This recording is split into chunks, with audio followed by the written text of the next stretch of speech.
أعوذ بالله من الشيطان الرجيم بسم الله الرحمن الرحيم الله وملائكته يصلون على النبي يا أيها الذين آمنوا صلوا عليه وسلموا تسليما اللهم صل على محمد وآل محمد وأجل الفرجام الشريف.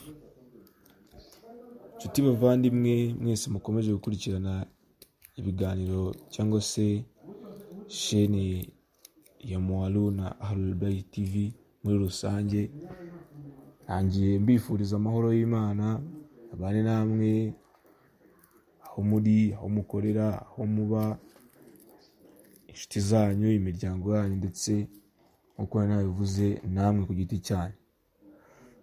Uyu munsi nk'uko mumaze kubimenyera tuba dufite ikiganiro havamo isomo gicaho kwa mbere, kwa gatatu no kwa gatanu. Uyu munsi rero mugiye kubana nanjye Answarullahi Ali, turi buze kwibanda ku masomo y'ingenzi twakura mu mibereho y'umwe mu bayimamu baziranenge uko ari 12, imamu wa kane, imamu Ali Zainul Abidin. Ni amasomo agera nko muri 6 turi buze kurebera hamwe, turebe ese yitwaye ate, yabigenje ate kugira ngo natwe tube tugiye kumwigiraho. Twihuse duciye gake mu mateka y'uyu muyimamu wa kane, Imamu Zainul Abidin. Ibitabo by'amateka bigaragaza ko uyu muyimamu wacu, Imamu Sajjad cyangwa se Imamu Ali Zainul Abidin alayhi salam, yavutse tariki 5 z'ukwezi kwa Shabani. Akaba yarabayeho mu gihe cy'ubuyimamu bw'abayimamu batatu, ubwo ni imyaka 2 ku gihe cy'ubuyimamu bwa sekuru ariwe Imamu Ali alayhi salam. Abaho indi myaka 10 y'ubuyimamu bwa Imam Hassan al-Mujtaba cyangwa se uyu nguyu ni se wabo. Arongera amara indi myaka 10 y'igihe cy'ubuyimamu ku gihe cy'ubuyimamu bwa se umubyara ariwe Imam Hussein alayhi salam. Nyuma yaho yabaye imamu, anayobora abayisilamu, abereka inzira y'ukuri mu gihe cy'imyaka irenga 30. Uyu muyimamu nk'uko nabivuze ni umuyimamu wa kane mu bayimamu bakurikirwa bakanemerwa n'abayisilamu b'abashia. Uyu muyimamu ariko yabayeho mu bihe bikomeye,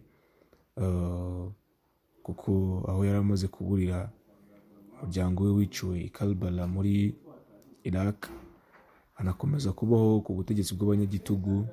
Ariko ibyo byose ntabwo byamubujije kuba umugaragu mwiza no kuba imbonera mu bantu. Ku butegetsi bubi cyane bwa Abdul Malik ibn Marwan, ubu butegetsi ntabwo yigeze abubaho yishimye cyangwa se abubeho neza, kubera ko uyu mutegetsi yamaze imyaka 23 ku butegetsi. We n'abo bari bafatanyije ntabwo batumaga imamu wacu Zainul Abidin alayhi salam akora ibwirizabutumwa yifashishije imvugo, ahubwo yakundaga kwifashisha ibikorwa byiza mu kwigisha abantu kurenza kuba yabakusanyiriza hamwe ngo abigishe. Igikorwa cya mbere turi buze kwibandaho, turi buze guheraho, ni igikorwa cyo kubabarira muri rusange. Nkuko nabivuze, turagenda twifashisha kisa cyangwa se inkuru zabayeho kugira ngo tugende tubabarira, tugende tureba ese twebwe twabigenza gute kugira ngo tubabarire abantu. Kubabarira abanyabyaha ni bumwe mu buryo imamu wacu yifashisha kugira ngo ayoboke inzira itunganye. Uyu muyimamu wacu, imamu muziranenge, Imamu Zainul Abidin alayhi salam, yababariraga abamuvuga nabi, abamukosereza, abatamwishimira. Nk'umunsi umwe imamu yavuye wageze hanze ahasanga umusaza, nuko umusaza atangira kumuvuma, kumutuka, atangira kumuharabika. Abasangiranye ingendo ba Imamu Zainul Abidin alayhi salam bagiye gukubita no kwirukana umusaza. imamu wacu arababuza, nuko arababwira ati mumubabarire. Nuko abwira uwo musaza wamutukaga ati wowe ibyakwihishe kuri twe abayimamu nibyo byinshi kurusha ibyo utuziho. Nuko imamu ahita amubaza ati se nta kintu ukeneye? Umugabo yagize isoni. Imamu Zainul Abidin alayhi musalam aha uwo mugabo amafaranga cyangwa se amadinari, cyangwa se ni amafaranga akoreshwa mu bihugu by'Abarabu 1000, bitewe n'uko imamu wacu yitwaye kuri uwo mugabo. Uwo mugabo yagize isoni, nk'uko nabivuze, binamuviramo kwemera idini, binamuviramo kwemera Imana. Uwo mugabo yahise agira ati ndahamya ko uri umwana wa Rasulu Muhammad sallallahu alayhi wa alihi wasallam. Ndahamya ko nta yindi mana yo gusengwa uretse Imana imwe, Allah subhanahu wa ta'ala. Ibyo byose yabivuze nyuma y'uko imamu wacu atigeze amwitura kuba yaramututse, kuba yaramuharabitse, kuba yaramuvumye ngo nawe ahere aho ngaho abe yamutoteza cyangwa se yamugirira nabi. Ese mu by'ukuri wowe umuntu agututse cyangwa se akakugirira nabi, wamwitura ineza cyangwa hari ikindi kintu wakora? Ni ukuvuga ngo kuri twe buri muntu wese afite igisubizo, afite icyo yakora mu mutima we, ariko niba uzi ko gitandukanye n'icyo imamu wacu Imam Sajjad alayhi musalam yakoze, nakugira inama yo guhindura, nakugira inama yo kwiga kubabarira, kubera ko umuntu wese wababariye nawe azababarirwa ku munsi w'imperuka. Dukomeje, inama ya kabiri twavuga ni ukwicisha bugufi kwaranze Imam Sajjad alayhi musalam. Imam Sajjad alayhi musalam cyangwa se Zainul Abidin alayhi musalam yahoraga yicarana kandi akanasangira n'abakene, ku buryo yafatwaga nk'umwe muri bo. Ni ukuvuga ngo hamwe n'iyi myitwarire, imamu wacu asobanurira abantu ko ubwibone bidafite ishingiro imbere y'Imana, kubera ko ari we muremyi w'isi. Imam Sajjad alayhi musalam yagendaga atuje kandi yicisha bugufi, ntiyigeze arenga imbibi za Allah subhanahu wa ta'ala. Mu rugendo rwe ntiyajyaga yimenyekanisha ngo yerekane ko akaze, ngo yerekane uwo ari we kuri bagenzi be, kandi yisanzuraga kuri bo. Ntabwo yivuga ngo ndi umuyimamu ngo ngomba kubereka ko mbari hejuru, ngo banyubahe, ngo bantinye, wapi. We ntabwo ari gutyo yabigenzaga. Umunsi umwe ubwo yari ari ku rugendo, nk'uko bisanzwe, umuntu wari umuzi yaramubonye, nuko abwira mugenzi we ati ntabwo uzi uyu munyacyubahiro? Undi ati shwida, ntawe nzi. Undi ati ni Ali bin al-Hussein alayhi musalam. Bamenye ko hari imamu, batangira gupfukama imbere y'ibirenge bye, batangira kubisoma mu rwego rwo kumuha icyubahiro. Ni umuco w'Abarabu, ariko imamu wacu Imamu Zainul Abidin arabahagurutsa. Imamu ahindukiye ava ku rugendo, abona abantu barwaye. Kuri urwo rugendo ariho agaruka, yabonye abantu barwaye ibibembe, nuko bahaye Imamu Zainul Abidin alayhi musalam karibu ku meza yabo. Arababwira ati yo ntaza kuba nasibye nari kubyemera nkaza tugasangira. Nuko imamu wacu ageze mu rugo ategeka ko bateka amafunguro meza, barategura nyine nk'abitegura abashyitsi. Hanyuma atumira abagabo ku ifutari ngo basangire. Ubwo niba abagabo barwaye ibibembe bari bamutumiye ku ku meza yabo, ariko bikaza guhura n'uko yari yasibye. Urumva ko ku kintu kijyanye no kwicisha bugufi, imamu wacu Zainul Abidin ntabwo yitaga ku cyo ari cyo, ntabwo yitaga ngo kuba ari umuyimamu, ntabwo yitaga ko ari umuryango wubahitse, umuryango utinyitse, umuryango w'intumwa y'Imana sallallahu alaihi wa alihi wasallam. Ntabwo yabyitaga byose ngo yiremereze yumve ko akaze, ngo abangamire cyangwa se atere ubwoba abari bari munsi ye. Yageragezaga kwisanisha nabo, akisanzura kuri bo, ndetse hano mu gice cya nyuma cy'inkuru twavuze wumvise ko yageze naho anicara ku meza imwe n'ababembe cyangwa se n'abagabo babiri bari bararwaye ibibembe. Nizere ko wowe niba uzi ko witwaraga bitandukanye n'uko imamu wacu yitwaraga, nizere ko ugiye guhindura, nizere ko ugiye gufata isomo ryiza ku bijyanye n'imibereho ya imamu Zainul Abidin alayhi salam, ku kintu kijyanye no kwicisha bugufi.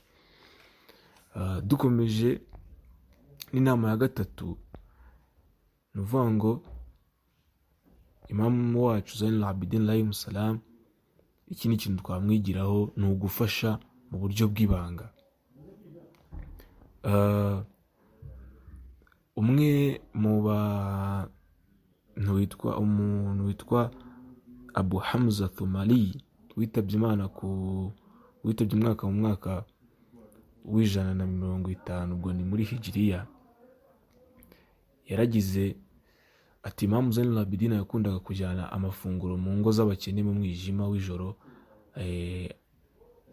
akabitanga mu buryo butazwi. Agira ati inkunga y'ibanga ikuraho uburakari bw'Imana. Uyu nguyu ni wa mugabo Abu Hamza Thumali uri kubivuga. Ubwo ni uvuga ngo ni hadith y'uyu mugabo, niwe utubwiriye inkuru, watubwira ko imamu Zainul Abidin yakundaga kujyana amafunguro mu ngo z'abakene mu mwijima. Ntabwo yabikoraga ngo abantu bamurebe. Amateka avuga ko nyuma yo kwitaba Imana, mu gihe barimo bamwoza, babonye inkovu zari zishushanyije ku ntugu. Babajije impamvu, basanga ari ingaruka z'udufuka twabaga turimo ibiribwa imamu Zainul Abidin yakundaga gushyira mu bitugu ashyiriye abakene. Mubyara wa Imamu Sajjad alayhi salam yari umukene, imamu akamufasha, undi atabizi kubera ko atarazi umufasha uwo ari we. Yahoraga yitotombera yahoraga yitotombera impamvu atajya amwitaho kandi aba afite ibibazo. Nuko ariko imamu wacu Imamu Sajjad ntabwo yigeze amwimenyekanisha ko ajya amufasha. Ni ukuvuga ngo umwe mu muryango uwo nguwo, ubwo ni se wari umuntu. Uvuga ngo imamu yajyaga afasha umuntu, yajyaga afasha abantu, ariko umuntu ntapfe kumenya ko ari we wamufashije. Urukumva ko yanafashije se wabo, ariko gahora yitotombera ko atajya amufasha. Ntabwo yari azi ko ari we umufasha, yajyaga amwitotombera yumva ko atajya amwitaho. Ariko Imamu Sajjad ntabwo yigeze amwimenyekanishaho ko ari we ujya umufasha. Hanyuma ni mubyara we ni mubyara we. Hanyuma mubyara we witotomberaga ko amaze kubona ko nta muntu ukimufasha, ahita amenya ukuri ko yafashwaga na Imamu Sajjad alayhi salam. Atangira kurira kandi akajya no gusaba imbabazi ku mva ya imamu. Urukumva ibyo yabimenye nyine nyuma y'urupfu rwa Imamu Sajjad alayhi salam. Nshuti bavandimwe, nababwiye ko iki kiganiro turi buze kwibanda ku nyigisho 6, ariko reka ducumbikire ahangaha. Ubutaha tuzaza tureba ese izindi nama 3 zisigaye ni izihe, nazo tuzivugeho. Ariko ubu ngubu ndagira ngo ducumbikire ahangaha, tubanze dutekereze kuri izi ngizi 3. Twabanje kureba ku kintu cya mbere kinakomeye cyane cyo kubabarira, tunareba ku kintu cyo kwicisha bugufi, ndetse turongera tureba n'ikintu cyo gufasha mu ibanga.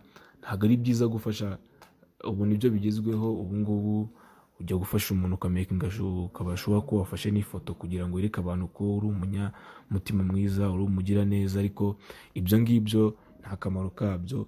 Burya gufasha kwiza, gufasha gufite akamaro gakomeye gahambaye cyane, ni ugufasha umuntu wowe n'umutima wawe na Allah subhanahu wa ta'ala akaba ari mwe mu bimenya, abandi bakajya babona biba ariko batazi ngo ninde ubikora. Icyo ngicyo nicyo cy'ingenzi. Ubundi banavuga ngo burya nujya akaboko k'iburyo nikaba kagiye gutanga, ak'ibumoso ntikazigire kamenya icyo akaboko k'iburyo kagiye gukora. Kandi nanone ibi bintu byo kuvuga ngo ufashe umuntu kubera ko abantu bari kukureba, ufashe umuntu kubera ko numufasha abantu baragushima, ibyo ngibyo nta kamaro bigira. Akenshi n'igihe usanga n'ubufasha watanze bubaye imfabusa kwa Mwenyezi Mungu, kubera ko wabikoze niyo atari uko ubikoze kubera ko ugomba kubikora, ahubwo bikoze ufite intention yo kugira ngo abantu bakubone, bagushime, abantu bagutake, kandi ibyo ngibyo nta kamaro. Reka ducumbikire aha ngaha rero. Ubwo ubutaha umunsi nk'uyu nguyu tuzongera turebere hamwe ese andi masomo cyangwa se izindi nyigisho twakwigira mu buzima zaranze imamu wacu wa kane, Imamu Muziranenge Ali Zainul Abidin alayhi salam, ni izihe yabigenje ate? Inshallah. Hada, assalamu alaikum wa rahmatullahi wa barakatuh. Nkomeza kubashishikariza, wowe utarakora subscribe, kora subscribe kugira ngo nitujya dutambutsa ikiganiro nk'iki ngiki wenda ujye ukibonera ku gihe, wenda ujye ukibona bitaraba byinshi, kugira ngo ubikurikirane, kuko ni ibiganiro byiza birimo inyigisho zagufasha, ni ibiganiro byiza birimo inyigisho zagira icyo zihindura ku buzima bwawe, ni ibiganiro birimo n'inyigisho wanamenya mu buzima busanzwe zikaba zanagufasha, kubera ko ducishaho n'ibiganiro birimo na ibada. Nizere ko murakomeza kumenya neza, mbifuriza gukomeza kumenya neza, mbifuriza amahoro y'Imana, mbifuriza gukomeza guhaha mukaronka. Assalamu alaikum wa rahmatullahi wa barakatuh.